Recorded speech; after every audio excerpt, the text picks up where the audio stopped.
Hello friends, welcome to Rise Eyes YouTube channel. Myself Dr. Brotati Oja. Today I will explain one editorial article from the Hindu newspaper.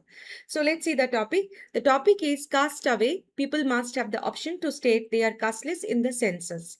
It is very important. GS paper 1 society. You can also use this newspaper content in UPSC mains examinations paper like essay or in the GS paper 2 governance as well as in polit depending upon the questions you may get. So, the caste census and the debate on a casteless society, we are seeing this news repeatedly in the Hindu newspaper as well as in the Indian Express.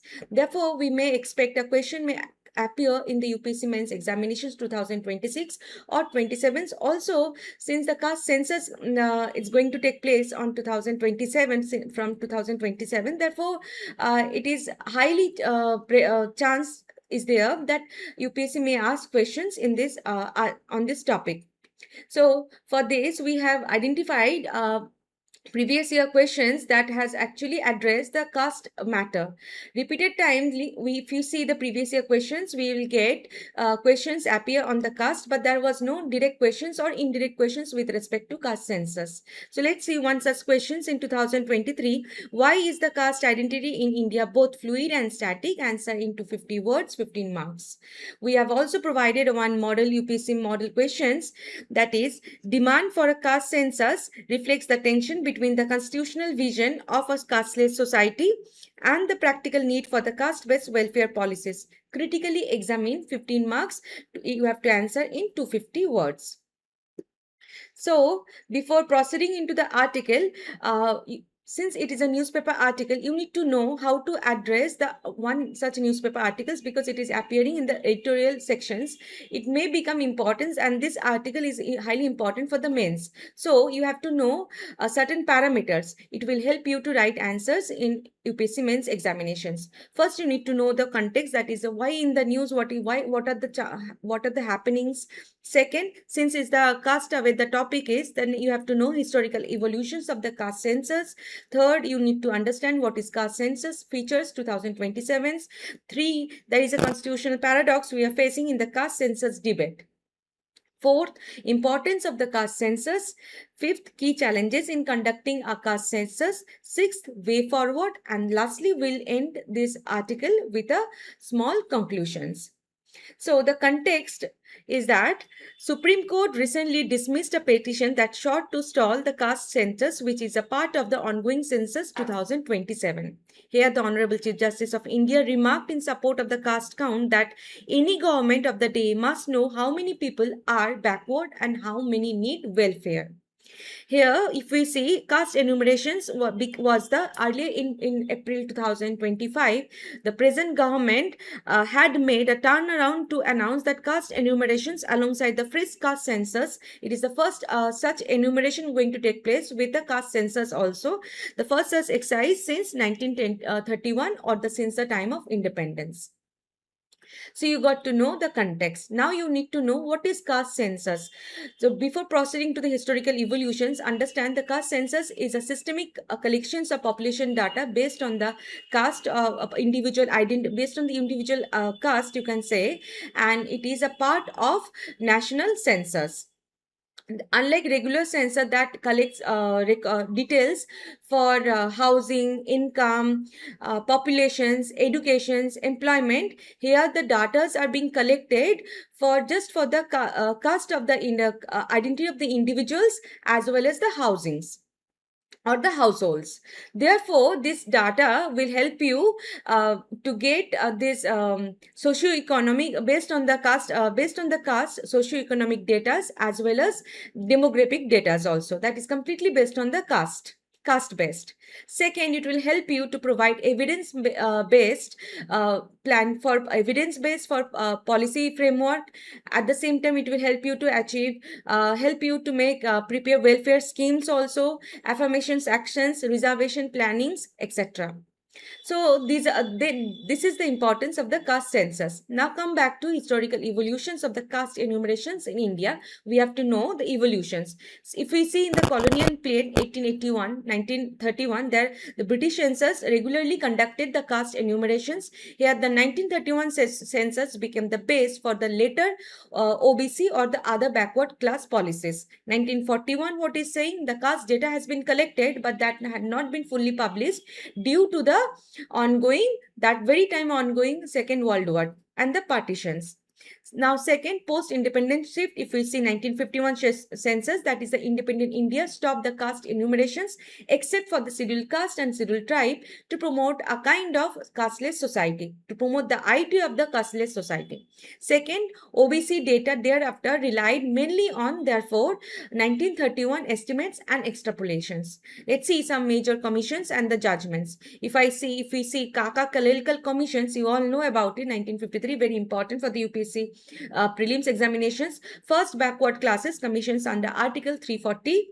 Mandal Commissions 1978 to 1980 estimated that OBC populations at 52% and recommended 27% reservations. Next come very important, that is the Indra Shawnee case 1992 that had upheld OBC reservations and introduced the creamy layer and also fixed that 50% reservation ceiling.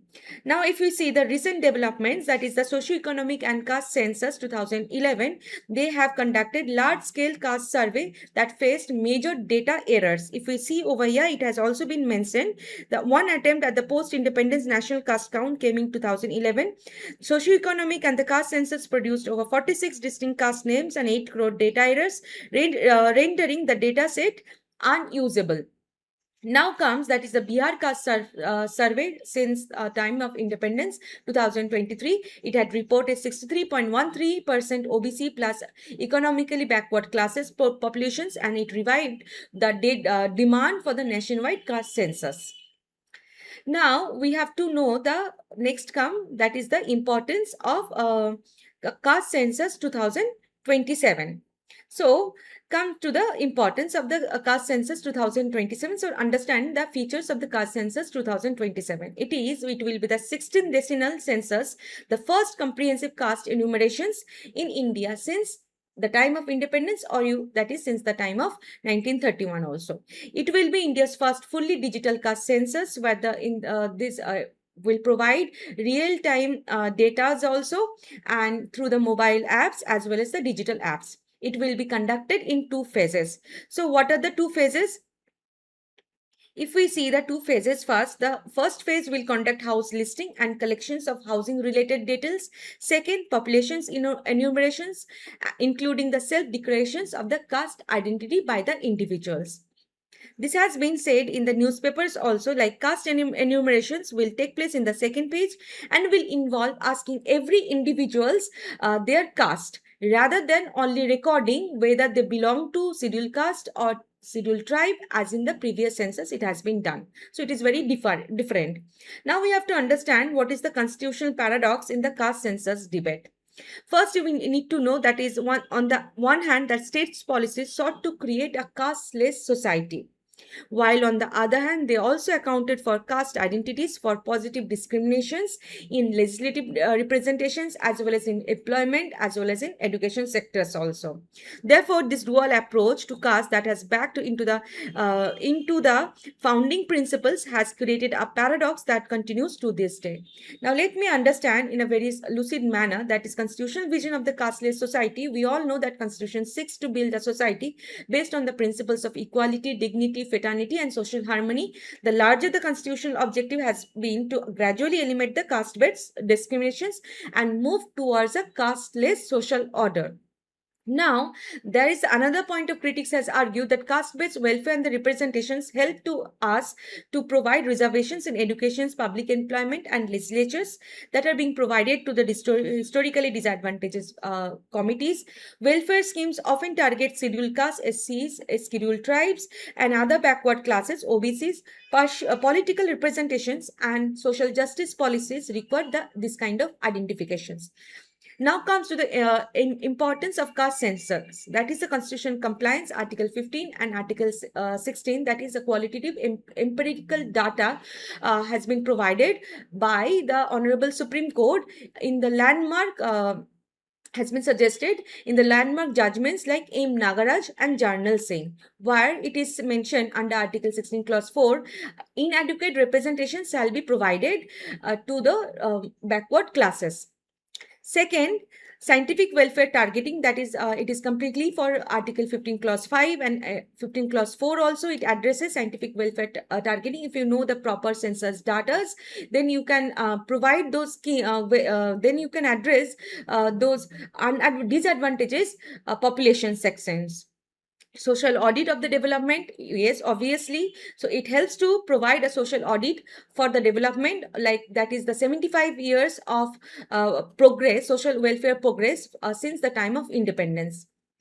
Fourth, that is institutional and federal accountability. Obviously, this census comes in the 7th schedule under entry 69, and it is a completely centered acknowledged center part. So therefore it is the duty of, it will be again the duty of the center to revise these sections. Now come to the key challenges in conducting a caste census.